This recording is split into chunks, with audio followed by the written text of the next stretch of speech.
Hi guys, in this video we're going to be looking at painting this Ewok sniper. Scruffy Crow.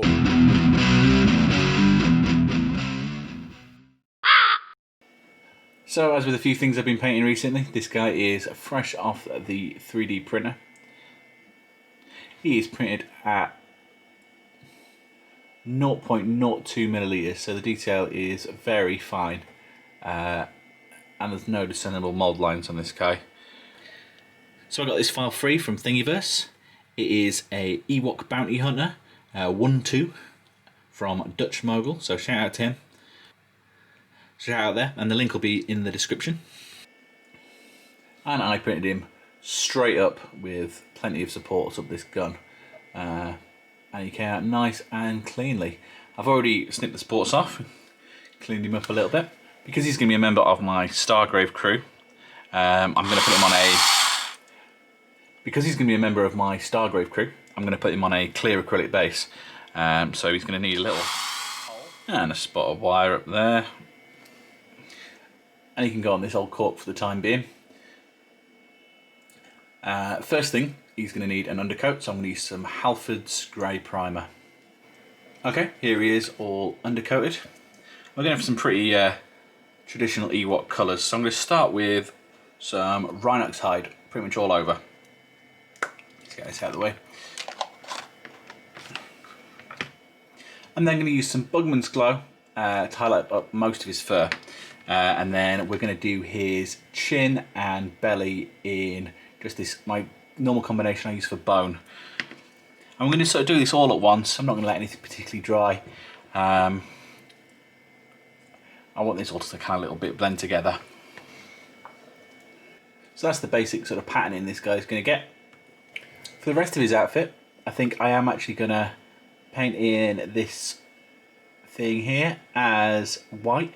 Because if you look at it, I'm pretty sure that is a salvaged Scout Trooper's breastplate that he's got covering his entire top there. And probably this little arm as well. So I'm going to do that in white, which hopefully I can make nice and crisp and different from his little belly fur here. And then we're going to do a sort of leather. Is that too much brown? I think I'm going to go grey on his cloak. This is an STL I picked up off Thingiverse. Okay, so a bit of a change of plan. I have done the cloak in grey, but I've done the top part, which is sort of separate, in a mix of Rhinox hide and XV88, which is my sort of the start of my normal leather blend. I blocked out the rifle and his nose and mouth in black. And we've got pretty much all the base colours down now, I think.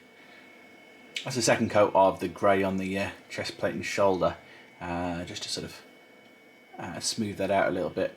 I'm now going to do a bit of a cheat level, and I am going to stick some Agrax Earthshade on pretty much everything that's not the white, just to try and blend everything together and bring out some of those finer fur details.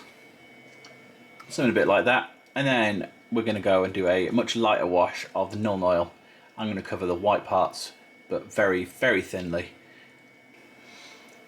There we go, something a bit like that, just to get it into the shadows and in the depths, but not too much on the surfaces. So I'm going to leave this whole thing to dry for a little while, and then we'll get on with some highlights. Okay, so I've highlighted up the whole thing, mostly with the base colours, but I put a bit of extra white on the chest piece and a bit of extra XV88 on the headscarf, and I think that's coming out quite nicely.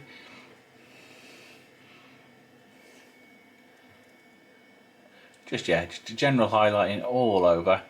I've also done some bright silver on his little thermal detonator there, and I'll give that a quick rinse in black, and that should bring out those lines again, and that should be that done. And then I've given it a grey dry brush to his rifle. It's not the cleanest sculpt in the world, so it is a bit tricky to sort of paint it, but I think it is looking quite alive and lived in. I've also been working on his eyes. I had some Avalon Sunset, fill in the whole sort of eye area before the wash, and then put some more dots in the centre after the wash, and then black dots in the centre of those. And he's ended up a bit boz-eyed, but I think it's worked all right. I think it's given him the sort of life that we want. With the white on his chest, I don't want it to look too clean and tidy, so I'm being very careful to leave the sort of scratches and marks, but at the same time I want the white bits, the most pronounced bits, to be very white. So I'm slowly building those up layer by layer, doing less and less, to get a nice crisp white on some of those parts. Okay, so there's the thermal detonator re-washed. I'm going to leave this all to dry and see how it looks in a second. I think I'm pretty much done with him. Okay, I'm happy with the way he has come out. I've given it the very lightest wash on the cream parts with a bit of Army Painter Soft Tone, just because I thought that colour was a little bit cold. So I've kind of sepiaed that up a little bit, and I might give it the slightest dry brush just to pick that back out a little bit more. But other than that, I am happy with it. So I've gone and found one of the bases that I like. Get this out of the way. So we're going to snip him off here with less than 2mm of wire exposed.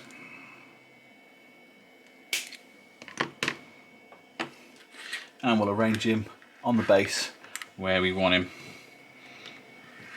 And I'll use that little spike to mark that point. I'm going to drill right through with my drill. Now peel the top layer of plastic off. And we know from experience we only want the tiniest little dab of super glue. So a tiny dab on the pin and the smallest dot I can do on his foot there. Making sure he's still nice and central. There we go. And then we just pop the plastic off the bottom. So here he is, all finished up and sat on his base. I'm really happy with the way he's come out. Potentially his eyes could be a bit brighter, but I think that kind of works. Here is my Ewok bounty hunter, and hopefully he'll see some table time in Stargrave. And that's all for this video. Please let me know what you thought down in the comments. Maybe subscribe for more. And as ever, thanks for watching. Bye.